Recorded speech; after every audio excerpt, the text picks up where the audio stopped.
අද අපි බලමු ඩයිනසෝරයන්ගේ කෑම ගැන අලුත්ම සොයාගැනීම් ටිකක්. හොඳයි. මේ කතාව වෙන්නේ අවුරුදු මිලියන 150ක් විතර පරණ ඩයිනෝ දත් පොසිලවලින්. ඒවයි එනමලේ තියෙන කැල්සියම් සමස්ථානික, ඒ කියන්නේ කැල්සියම් වල විශේෂ ආකාරයක් පරීක්ෂා කරලා තියෙනවා.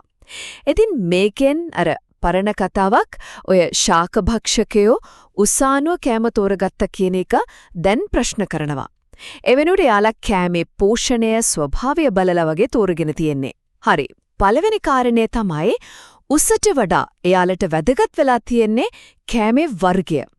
ඔය උස දිග බෙල්ලක් තිබ්බ කැමරසොරස් වුණත් හිතුවට වඩා රළු අතු වගේ දෙවමය දේවල් කාලා.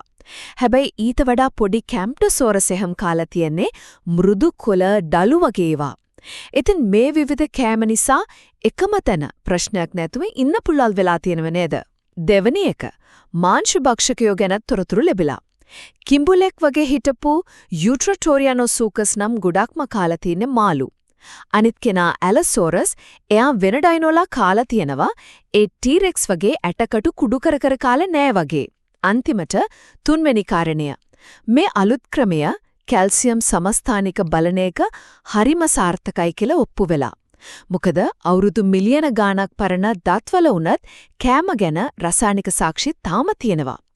ඉතින් වෙන සාක්ෂි අඩු තැන්වල ඩයිනෝ කෑම ගැන දැනගන්න මේක සුපිරි ක්‍රමයක්. ඉතින් පොසිල දත්වලින් පේන දේ තමයි ඩයිනසෝරයෝ අපි හිතුවා වගේ නෙවෙයි. එයාලා කන දේ ගැන හරිම සූක්ෂමයි. උසට වඩා කෑම වර්ගය තෝරලා තියෙනවා.